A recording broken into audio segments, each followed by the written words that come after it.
नमस्कार 4 PM पर आप सभी का स्वागत है। जिसको पीएम नरेंद्र मोदी ने अपना सबसे अच्छा दोस्त बताया, उसने कई मौकों पर भारत को धोखा दिया। या तो मोदी जी ट्रंप को समझ नहीं पाए या फिर समझने के बाद भी दोस्ती कायम रखी। चर्चे भी इस दोस्ती के कुछ साल पहले बहुत थे। गोदी मीडिया खूब गुणगान कर रहा था। जब मोदी जी अमेरिका गए 2019 में तो कहा कि अब की बार ट्रंप सरकार। ट्रंप जब भारत आए तो नमस्ते ट्रंप भव्य कार्यक्रम आयोजित किया गया। लेकिन इससे देश को क्या मिला? सिर्फ धोखा। पहलगाम हमले के बाद जिस तरह से भारत ने पाकिस्तान पर हमला किया, उसके बाद ट्रंप ने दावा किया कि दोनों देशों के बीच उन्होंने सीज फायर कराया। उस पर भी बवाल मचा कि सीज फायर का ऐलान मोदी जी को करना था और किया किसने? ट्रंप ने। और यह दावा ट्रंप ने एक बार नहीं कई बार किया। उस वक्त विपक्ष ने कहा कि ट्रंप की धमकी के आगे मोदी जी को झुकना ही पड़ा।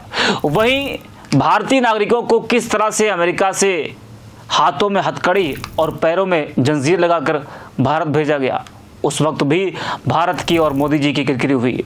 वही अब ट्रंप ने भारत पर 25% का टैरिफ लगाया है, जो आज से लागू है। टैरिफ लगाने का ऐलान करते हुए उन्होंने कहा कि भारत हमारा दोस्त है, लेकिन पिछले कुछ सालों में हमने उसके साथ कम व्यापार किया है। क्यों? इसके पीछे की वजह क्या है? उन्होंने कहा कि इसकी वजह यह है कि उसके टैरिफ बहुत ज्यादा हैं। और यही नहीं, भारत पर 25% टैरिफ लगाने के ऐलान के कुछ ही घंटों के बाद पाकिस्तान के साथ मिलकर वहां के तेल भंडारों को विकसित करने का सौदा भी उन्होंने पूरा कर लिया। ट्रंप ने सोशल मीडिया पर लिखा कि अमेरिका ने अभी अभी पाकिस्तान के साथ एक डील पूरी की है और इसके तहत दोनों देश मिलकर पाकिस्तान के विशाल तेल भंडारों को विकसित करेंगे।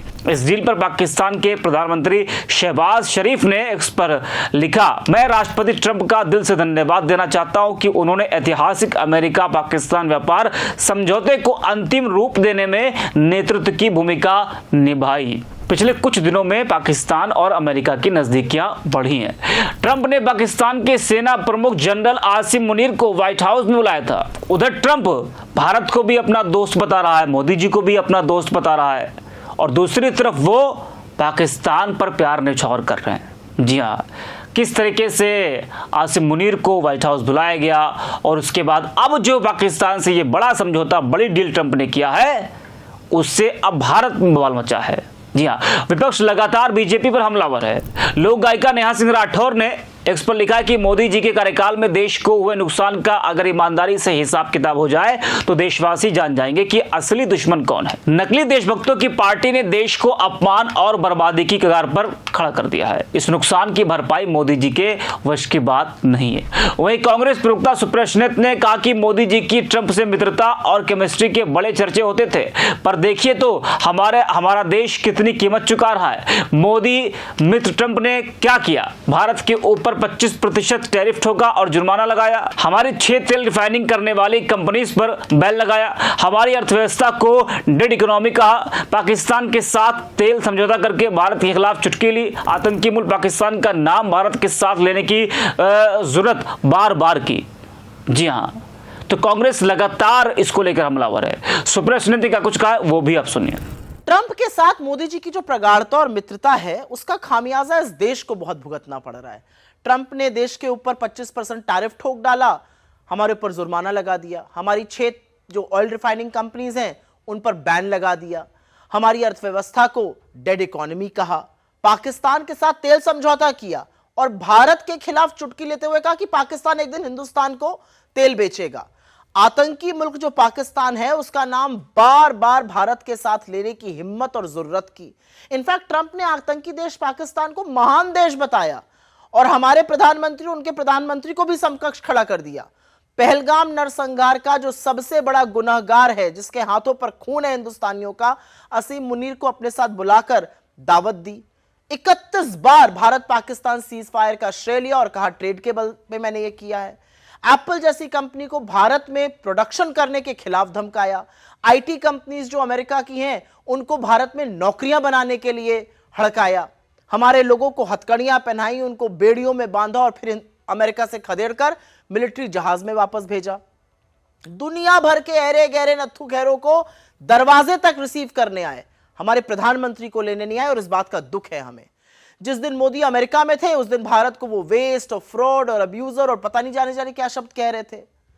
इस सब के लिए अंधभक्तों ने यज्ञ किया था, इन सब के लिए मंत्र जपे थे भक्तों ने। इसके लिए मोदी जी ने ट्रंप को अपना मित्र, माय फ्रेंड डोनाल्ड ट्रंप घोषित कर दिया था। इस सब के लिए नमस्ते ट्रंप और हाउडी मोदी और अब की बार ट्रंप सरकार और न जाने क्या क्या नारे लगाए गए थे, सैकड़ों रुपए बहाए गए थे। इस सब के लिए बिना न्योते के अपनी और देश की फजीहत कराने मोदी जी अमेरिका पहुंच गए थे। तो आज बड़े सवाल हैं। आज सवाल है भैया कहां है वो मीगा प्लस मागा तो मेगा बनेगा। मोदी जी आप कुछ कहिए। 140 करोड़ इस देश के लोग आपके साथ खड़े हैं। हिम्मत जुटाइए और जो व्यक्ति बार बार भारत का अपमान कर रहा है उसके लिए कहिए। लेकिन बजाय वो करने के आप फिर से सरेंडर कर रहे हैं। अब खबरें आ रही हैं कि हमारी कंपनीज ने तुरंत तत्काल प्रभाव से रशिया से तेल खरीदना बंद कर दिया। अरे सस्ता तेल ला रहे थे वहां से, उसका फायदा देश वालों को देते, वो नहीं किया आपने। आप क्यों इतना घबरा रहे हैं? राहुल जी ने आपको खुलकर चैलेंज किया। राहुल जी ने आपको खुलकर चैलेंज करते हुए कहा कि हिम्मत जुटाइए और ट्रंप का नाम लीजिए। आप वो हिम्मत नहीं जुटा पाए।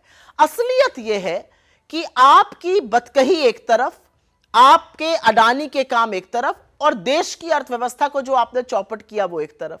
मतलब किस मुंह से आप विदेश नीति की बात करते हैं, किस मुंह से आप डिफेंस पॉलिसी की बात करते हैं, किस मुंह से आप अर्थव्यवस्था की बात करते हैं, यह देश समझ नहीं पा रहा है। 100 करोड़ लोग अपनी जरूरत की चीज नहीं जुटा पा रहे हैं। आप कह रहे हैं अर्थव्यवस्था बड़ी चौकस है, आप कह रहे हैं विदेश नीति बड़ी अच्छी है। आसिम मुनीर अमेरिका के राष्ट्रपति के साथ बैठ के खाना खा रहा है, आप 35 मिनट की कॉल ही में खुश हैं और उसके बाद भी ट्रंप आपकी फजीहत बार बार कर रहे हैं ये कहकर कि उन्होंने सीज फायर कराया है। लेकिन अब बात देश की अर्थव्यवस्था पर, देश के लोगों पर, देश के स्वाभिमान पर और सबसे ज्यादा नौकरियों पर बनाई है। क्योंकि सबका जो कुप्रभाव है टैरिफ लगने का और ये सब, इसका सबसे बड़ा असर बेरोजगारी पर पड़ेगा और बड़े संख्या में बेरोजगारी बढ़ने वाली है। तो कुछ तो कीजिए, हिम्मत जुटाइए। 140 करोड़ लोगों के प्रधानमंत्री हैं आप, पूरा देश आपके साथ खड़ा है, आप मुचुराते घूम रहे हैं।